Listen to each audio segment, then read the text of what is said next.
Hey guys, Joel and Christy here, and what are we doing today? We're going to share 4 pasta recipes with you. But before we start, we want to remind you, as always, that any recipes that we share, the links will be down in the description so that you can see the full recipe, including ingredient amounts. Yeah. All right. Also, before we start, this is an unusual beginning for us. We just want to note on one of the recipes, I burned the food. Yeah. But we realized after we cooked that recipe when we were making a different recipe, which we shared last week. So we're showing them out of order. But anyway, that the switch on our stove is not working correctly. So even though I had turned it down to simmer, it did not reduce the temperature on the actual eye. So it burned it instead of simmering it. So it wasn't my fault. That's right. All right, let's get to it. So tonight we're having Philly cheesesteak tortellini pasta. Now, if you want it to be really like a Philly cheesesteak, you probably want to use steak in it, but it says you could also use ground beef, and ground beef is just cheaper, so we're going with that. We've already boiled the tortellini pasta and browned our ground beef, so now we're just going to show you the steps where you put it all together. All right, so we're going to saute some green bell pepper. We're also adding garlic. Now we're going to saute this. Also, if you like onion in your food, you would also put onions in at this point. All right, now that we have the bell pepper and everything softened in there, we're going to add some more stuff. We're going to add some cream of mushroom soup.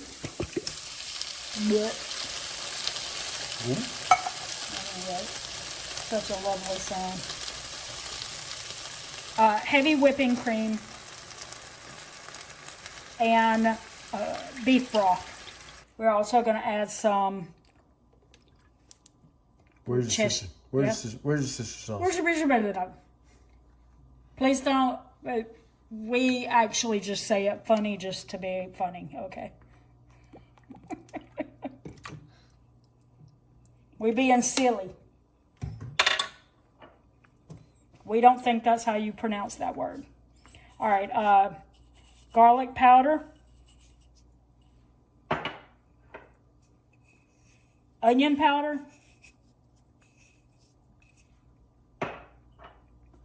and black pepper. So now we just mix that up, and we're going to bring it to a simmer and let it simmer for 5 minutes. All right, so we simmered that for 5 minutes. Now we're going to add the ground beef back into the skillet. Going to mix that up really well to make sure it's coated and stuff. And the, what do you call that? Gravy? Or, I don't know. What you think? Yeah. Yeah. Till we're not professionals, because I'm like, what do you call that? Now we're going to add our cooked tortellini into the pot. And we're just looking to mix it up well, and it says to be sure to be gentle on it. You don't want to break your pasta all up. All right, last step is to take some mozzarella cheese and sprinkle on the top.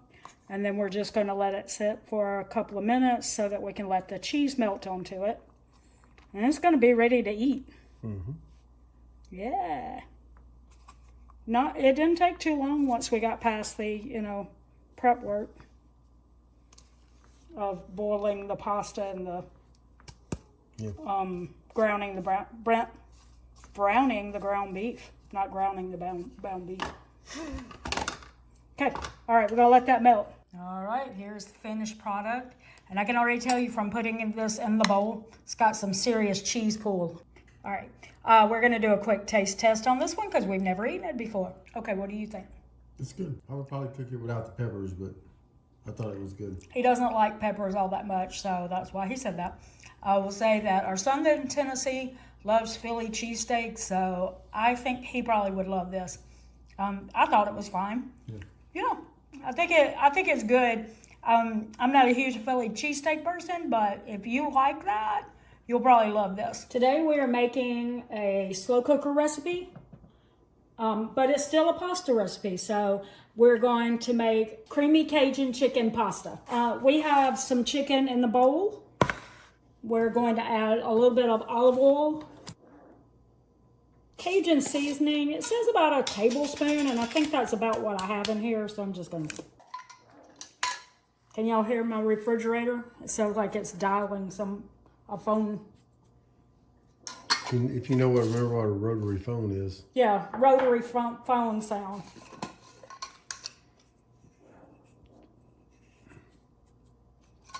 Okay, that was garlic powder, onion powder, black pepper, some salt, and some paprika.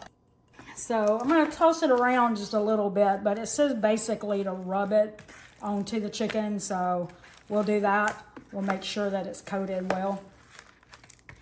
So now our next step is to sear the chicken. This just brings out flavor. You're not looking to have it completely cooked on the inside. It's more about just a light browning, if you want to call it that, on the outside. So we'll do that. It takes, maybe 2 or 3 minutes to do that, and then we'll be moving it over to the slow cooker. Oh, I got slammed up in there. All right, we got our chicken out of the skillet from searing it. As you can see it's done on every side, but it's not necessarily cooked on the inside. All right, and we're just going to place that in the bottom. Whoops. It's falling apart. Actually, that was a loose piece of chicken, so. All right. We're just putting that in the bottom of the pot. I can't see what I'm doing here. We're gonna add some bell pepper in there. Joel's favorite. Of course we are. We're gonna also add some garlic. And again, like I said on the last recipe, if you like onions, this is where you would add it. Now we're going to pour in some diced tomatoes.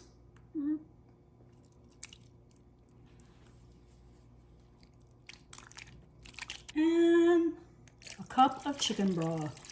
And now this is the part where we're going to stop and let this cook for a little while. We're going to let our chicken get completely cooked. And as soon as that's done, we're going to put it on high for 2 to 3 hours. You can also do low 4 to 5 hours. But when that chicken is cooked through, then you have to do like a couple of other things to finish the pasta off. All right, our chicken is done. Now, what it says is to take the chicken out and shred it and then return it to the pot. So, yeah, Joel's not doing that.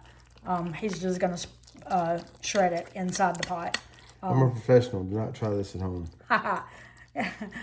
You can try it at home, but just make sure you keep your hands up above the, because you'll burn yourself on the pot. I know. I've done it. All right, so he's going to finish that, and then we'll show you the next thing. All right, we have that all shredded up now. Also, I forgot to mention, but before you start doing that, go ahead and start boiling some penne pasta so that you can add this when it's done. We're going to add some heavy whipping cream and some Parmesan cheese. And so we're just going to let that stir it and then let that melt in to the pot, and then as soon as we get our penne pasta ready, cooked and ready, we'll go to the next step. All right, so now it is time to add the penne pasta that we boiled. Yeah, that goes in there. Mix it in, and you're going to let that go for another 15 to 20 minutes. You're just giving it a chance for everything to kind of mix together well. So it is done. The only other thing it said to do is to add some parsley. So we're just going to add some dried. It was talking about fresh, but we didn't buy any. Just going to add a little of the dried. All right, so this is what we put in the bowl. And I will say, we thought this was going to be like creamy, but the liquid is not creamy at all, really. So I don't know if maybe we should have done something to make it creamier, because this is really not turned out very creamy at all. But Joel's going to add some Parmesan cheese to it. Yeah, and we're going to do a little taste test because we've never tried this one before. What you think? Not a bad taste to it. That's not bad, but I do think... If it was creamier, it would be really good. Yeah. I do think which I've only had one bite, I don't think it tasted very Cajun-y, which I would have liked a little more Cajun taste to it, but that might have been my own you know, like I didn't measure that Cajun seasoning out. I just tossed it in. Really think that should have been a tablespoon though. It's also not, like I said, it's not creamy. Maybe some more of the Parmesan cheese would have made it creamier, or maybe making a what do you call it, a slurry. Maybe something like that. Y'all give me your tips. Let me know down in the comments. What would you do to make it a little more creamy if you thought that it was a little too liquidy. But anyway, that is this recipe. And like I said, it's not bad flavored. It could use some more spices, but I also like really spicy. So, you know, take that with a grain of salt. But anyway, so yeah, give it a try. And it looks like it makes a pretty good amount. So you might have leftovers for another night. All right, for this recipe, which is Parmesan orzo with shrimp, we've already sauteed our shrimp. We're sauteing a little garlic. Now we're gonna add our orzo in and toast it. You just toast it for like 1 or 2 minutes.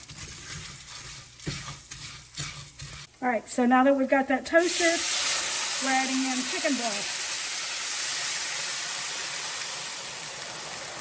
And what was it? We're bringing this to a boil? Yep. Okay, let me stir it. It's going to be boiling in a second because our skillet, the T-fowl, comes up really fast. Then we're going medium low. We're going to cover it. It's going to be medium low for about 10 to 12 minutes. Okay. Cover it 10 to 12 minutes. Okay. All right, so we've got that. You let the liquid boil back out. And then you add some spinach to it, and you want to wilt that down. It's going to take about, 1 to 2 minutes. So we got the spinach wilted. I'm going to confess that the skillet started cooking it faster than I was thinking it would. I reduced the amount of time and it's still, so anyway, it did start burning a little bit. There's even supposed to be a little more orzo in there than it's supposed to, but I burnt some of it, so I've already taken it out of the skillet. I'm just being real with you. We are not the best cooks. We're just showing you recipes that we find. Some of them are, like we've made this one time before. Yeah, this did not it was happen. fine, yeah. Yeah, it did not happen. So anyway, I just added Parmesan cheese and a little butter to the skillet, and I was supposed to take it off the eye. If you're wondering, I didn't take it off the eye because it was burning. I was supposed to take it off the eye at this step. So now that we've got our butter and cheese melted in there, we're adding our shrimp back into it.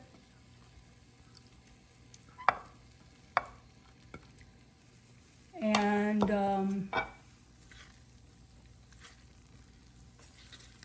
Just going to stir it. Add a little zing for the lemon. yep, and it says you could add a little lemon juice for a little extra zing. So do that. And you just gently fold it in there. Like I said, there should be more orzo in here, but it is what it is. But Joel doesn't care as much about the orzo as he does the shrimp, right? Right. Yeah. By the way, if you're wondering, when we sauteed the shrimp, we did have salt, pepper, and garlic powder, onion powder. So there's a little seasoning on it, but it's not a real obvious like color. So that's why they don't look very like normally when we make shrimp, we do use like chili powder and stuff. So it has a little bit of a more reddish tint to it, and this is a little more white. But anyway, we're supposed to test it to see if it needs salt and pepper. And then we're ready to plate it up. All right, here it is plated up, and the only other thing that it said to do was to add a little parsley, and then a little Parmesan cheese. Make it rain. Make it rain. And that is it. We have tasted this before, so we're not gonna do a taste test of it, but we tell you it is good, especially if you don't burn it. Yeah. And you should have a little more on in your skillet than that. Like I said, we took out the ones that I burnt. So hopefully next time it'll work better. We're pretty new at working with orzo. We've done one or two other recipes, and the first one we did not like at all. No. And then the second one may have been this one. And then maybe we've done one other. Maybe, I don't know. Maybe. Okay. Well, anyway, we were better with this one. We liked that you added into the pan. Yeah. Instead of boiling it separately and then adding it later. And if you're looking for something that's easy that won't mess up a lot of dishes in your house, this will be a good one for you. The recipe that we're going to make now is creamy shrimp and spinach tortellini pasta. We've had this before. It's so good. Now what we've already done is we sauteed some shrimp. We also boiled our tortellini pasta, which happens really fast. And now we're going to make some, well, we're going to make it creamy. I don't know what this cream base would be called, but it is heavy whipping cream and Parmesan cheese. We're going to simmer it until it's thickened. So we've already got our tortellini pasta over there. We also took out some pasta water just in case we need that for the consistency, but you know, I doubt it. We're going to want it thicker probably, but just in case we have it. All right, so we'll let that thicken up and we'll get back to you. All right, we've got it reduced down and thickened. And so now we're adding in about 2 cups of spinach. And of course, we're just going to mix that around until it's wilted. All right, we have our spinach wilted in there, and now we're going to add, we did take it off the eye. I don't think it says to do that. It just says toss with it, but they're already cooked, so, and this is still hot, so it should be fine. Other recipes, normally when you add shrimp back into a dish, it is normally said to remove it from the eye before you toss it. Did I miss any kind of seasoning? This looks... It doesn't look like it's got a lot of seasoning on it. No, it doesn't. I mean, like, I don't think it said to add any seasoning, but it looks incredibly bland. All right, so I added salt, black pepper, garlic powder, and a little chili powder. Just because it looked like it just needed something. I figured it wasn't going to taste very good if there wasn't at least some salt and black pepper on it. I don't remember how we did it last time, but there's no seasoning written on that recipe. So anyway, we're going to plate this up. All right, so this is it, and I'm just going to add a little Parmesan cheese on top, and that is it. And like I said, we're not going to do a taste test. We already tasted this, and it's really good, right? Yep. All right, well, there you have it. Yeah, I thought it was really good. All 4 of them. But I will say on the one that we did in the slow cooker, it didn't turn out creamy. That may have been because I didn't I didn't weigh out the chicken. I just put it in. So it may have been more than a pound of chicken, and maybe that threw off the amounts. Maybe. I don't know. But anyway, it definitely wasn't creamy. Yeah. But it still didn't taste bad. It just wasn't as creamy like we thought it'd be. Right. The other recipes were great. Yeah, they were good. Yeah. Drop us a comment below. Let us know which recipe you like the best. We'd love to hear that. If you have any recipe ideas you'd like to send us in the comments, we'd love to hear those too. That's going to do it today for Saving Money for the Long Run with Joel and Christy. Don't forget it's the long run. Give yourself a little grace. Bye.